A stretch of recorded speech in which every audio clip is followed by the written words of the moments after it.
The rain had soaked through her shoes hours ago.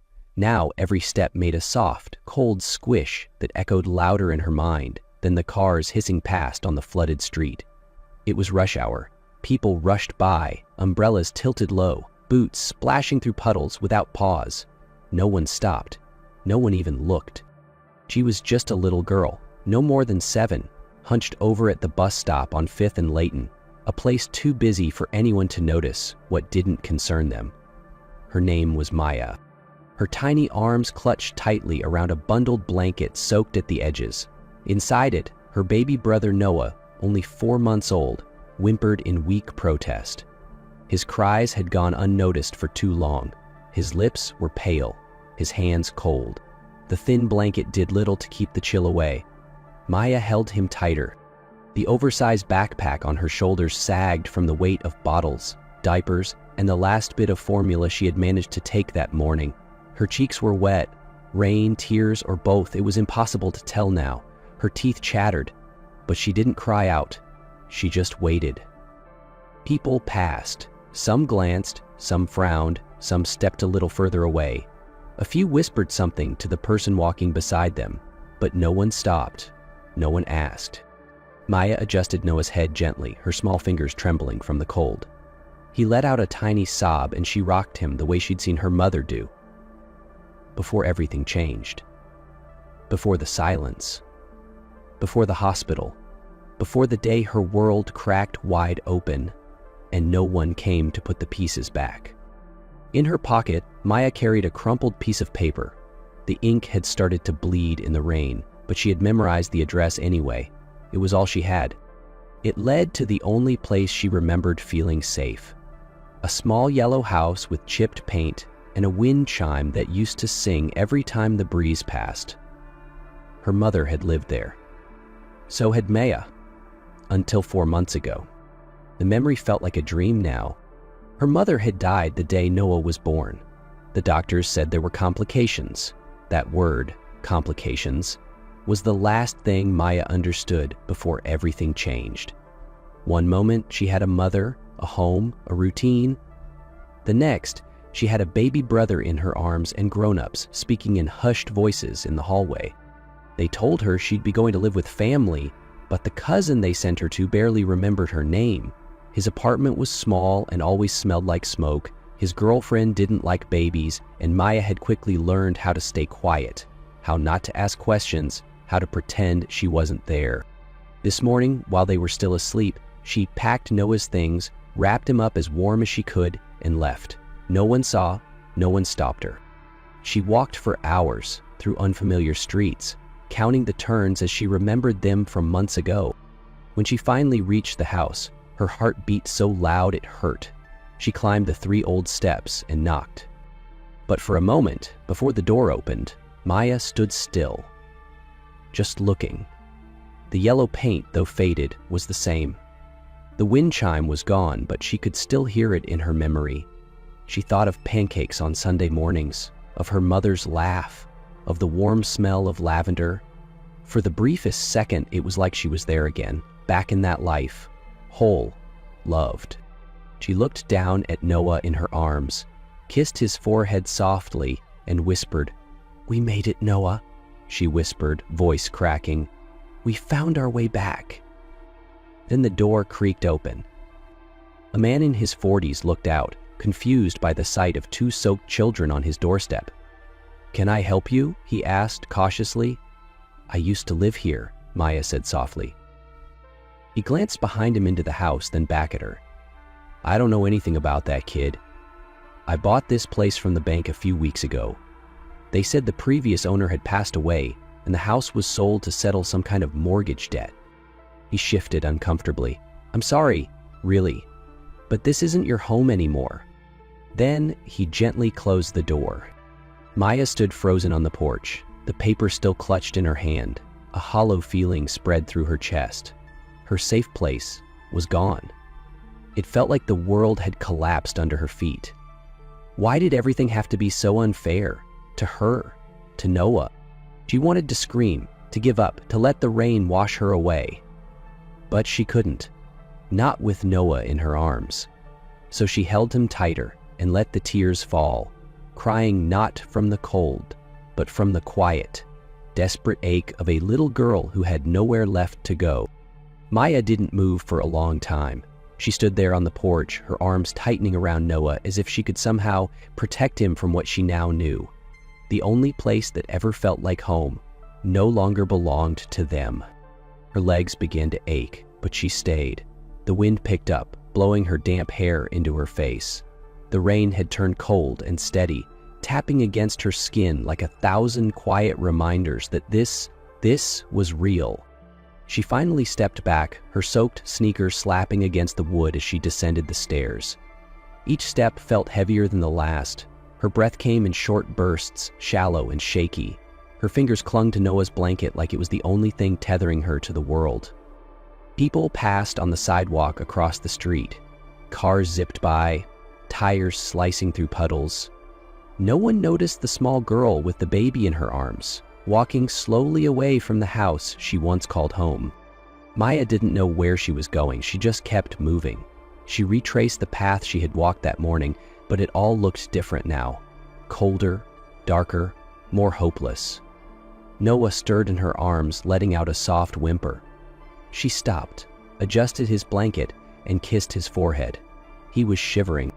There was no way back, and now no way forward either. After another half hour of wandering aimlessly, she came upon a familiar corner.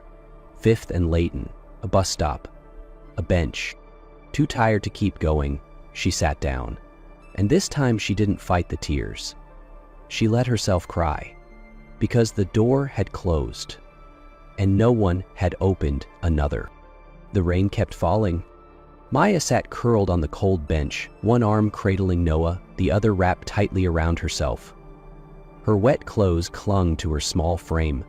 The baby had finally stopped crying, but only because exhaustion had taken over. He was asleep now, his head resting against her chest, his breath shallow but steady. Maya stared at the sidewalk, eyes unfocused. She couldn't cry anymore. She had run out of tears. That's when she heard it. Not footsteps, not voices. A steady tapping sound, soft but distinct, like claws on wet pavement. Then, silence. She looked up, startled. Just a few feet away stood a large German shepherd, drenched from the rain. His fur was soaked, but somehow still clean. His dark eyes sharp but gentle. His head tilted slightly, as if trying to understand her. Maya froze. The dog didn't move. He just stood there, watching. Not with hunger, not with fear, with something else entirely. Presence. She held Noah a little tighter, unsure, but the dog slowly approached, step by step, his movements cautious, deliberate. Then, to her surprise, he sat, right there in front of her, still, alert, protective. He didn't bark, he didn't beg, he just stayed. Maya's lips trembled. She stared at the animal, and for the first time in hours, the weight in her chest eased, just a little. "Are you lonely too?" she whispered. The dog blinked slowly, his eyes never leaving hers. Something stirred in her, a fragile warmth she hadn't felt in what seemed like forever, the silent comfort of not being alone. For the first time in what felt like forever, someone had chosen to stay. His quiet companionship made her feel safe, as if maybe, just maybe, they hadn't been completely forgotten. Noah stirred, making a small sound, but stayed asleep. Maya looked back at the dog. "Are you waiting with us?" she asked softly. She didn't expect an answer, but somehow, in that quiet, steady gaze, it felt like she'd already gotten one. From inside her patrol car, Officer Elena Graves sipped lukewarm coffee and stared out through the rain-streaked windshield. Her shift was almost over. Just another cold, gray afternoon in a town that never slowed down long enough to notice the quiet things, like sadness or small children sitting alone in the rain. She wasn't supposed to be on this route today. She had asked for the change. Too many memories clung to the old streets.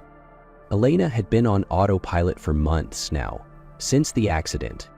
Her husband, her daughter, a drunk driver.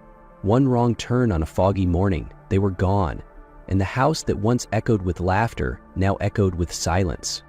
So she buried herself in work. Day shifts, night shifts, any shifts. It was easier to protect strangers than to sit still with her own grief. She was scanning the sidewalks when her eyes landed on a strange scene. A little girl at the bus stop, soaked to the skin, cradling a baby wrapped in a blanket, and beside her, a dog, a large German shepherd, sitting alert and still like a statue. Elena narrowed her eyes.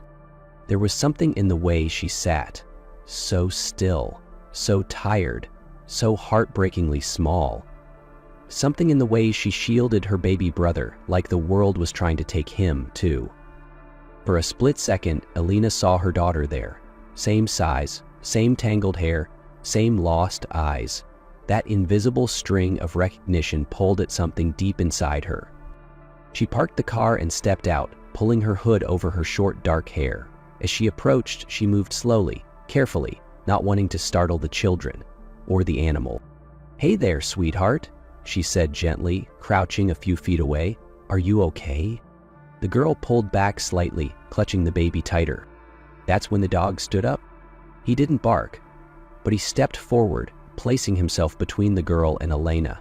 His body firm, steady. His gaze didn't leave Elena's. The low rumble in his throat wasn't threatening, it was protective. Elena froze. Something about that stance, that face, that presence. She knew this dog. Elena didn't move. Neither did the dog. They just stared at each other, rain dripping from their clothes and fur, time hanging between them like breath in the cold air. Then it clicked. The strong frame, the steady stance, the intelligent eyes that never flinched. "Max," she whispered. The dog's ears twitched, just slightly, but enough. Elena's heart gave a sharp pull. She took a cautious step forward. "Max, is that you?" She remembered the bulletin months ago, a retired therapy dog trained to work in pediatric units, comforting children during chemo or trauma recovery. He had belonged to Dr. Langford, a gentle man who passed away unexpectedly from a heart attack. After the funeral, Max had disappeared. No one could find him. Some said he ran off grieving, others believed he was looking for something or someone. Now here he was guarding a little girl and her baby brother in the rain, like he had known they needed him. Maya looked from Elena to the dog, then back. "You know him?" she asked softly. "I think so," Elena replied, crouching again. "His name is Max." The dog didn't react, but his body relaxed just a little. The growl was gone. "He found us," Maya said quietly, "when nobody else did." Something broke in Elena's chest. She looked at the soaked child in front of her, brave, exhausted, still trying to protect the tiny bundle in her arms. Elena cleared her throat gently. "What's your name, sweetheart?" "Maya," the girl whispered. "Okay, Maya," she said, voice calm. "Let's get you and your brother somewhere dry." Elena opened the back door of her cruiser and helped Maya climb in, holding Noah close against her chest. Max followed without hesitation, hopping up beside them and settling down as if he'd been part of the family for years. The ride back to the station was quiet. Maya didn't speak, neither did Elena. Only the soft hum of the engine and Noah's small, sleepy breaths filled the space. Inside the precinct, the fluorescent lights buzzed softly as warmth wrapped around them. Elena brought out a thick towel, wrapping it gently around Maya's shoulders. Another officer brought a clean blanket and a bottle of warmed formula from the small break room fridge. Maya hesitated at first, but when she saw Elena test the bottle on her wrist and offer it to her with care, not force, she accepted it. Noah took the bottle eagerly, his tiny hands clinging to it. Max sat beside them, unmoving, his eyes trained on the door like a silent guard still on duty. When social services arrived, Elena stepped outside to meet them. They spoke in low voices, professional, routine. Elena stood there quietly, listening, and then something inside her cracked. There was a stillness in her chest that broke open, spilling grief, anger, recognition. Her vision blurred. She blinked the tears away quickly, hoping the social worker didn't notice. But she couldn't ignore the feeling. Raw, maternal, aching. "I'll take them," she said, "just until we find someone who can give them what they need." The worker looked skeptical. "You're not required?" "I know," Elena cut in gently, "but I want to." Her apartment was small but clean. A place that once felt like a hollow echo chamber now flickered with something else. Possibility. She found extra clothes, old blankets, and even a stuffed animal from a forgotten box in the closet. Maya stood in the living room, quietly holding Noah while Max curled up beside her. "It's quiet," she whispered. Elena smiled faintly as she handed her a warm cup of cocoa. "That's because it's missing something." Maya looked up. "Like what?" Elena paused. "Laughter, life, and maybe someone to care for." The first few days were quiet, but not in the lonely way Elena had grown used to. It was a new kind of quiet, hesitant, fragile, like the air just before a song begins. Maya rarely spoke. She hovered close to Noah, watching Elena with guarded eyes. At night, Elena would hear her whimper through the thin bedroom door, her cries muffled by the need to stay invisible. But Elena remembered those kinds of cries. She didn't press Maya with questions. She offered warmth instead. Small things that felt normal. A grilled cheese sandwich cut into triangles, a towel fresh from the dryer, a whispered good night. Noah responded first, reaching for Elena's finger, giggling when she made silly faces. Maya softened more slowly. Max helped. The dog never left her side. He slept beside her bed, followed her into every room, and laid his head on her lap when the nightmares returned. He was patient, quiet, constant. One evening, Elena made pancakes. She dropped the spatula and batter splattered across her shirt. Maya laughed, quick and surprised, like she hadn't meant to. Elena froze and smiled. That night, as she tucked Maya in and leaned over Noah's crib, she didn't feel like someone helping out of obligation. She felt like a mother again. Maya felt it too, though the feeling was hard to describe. It was real. She felt safe, held, chosen, like the world had somehow given her and Noah a second mother, quiet, steady, and kind. And for the first time in a long while, she knew this wasn't just a place. It was home. One quiet morning, after watching Maya gently rock Noah back to sleep, Elena filled out the paperwork. She didn't hesitate. She signed every form with hands that trembled, not from doubt, but from hope. She had applied to adopt them, officially. A few weeks later, the letter arrived. It was from the state. Elena sat at the kitchen table, heart pounding.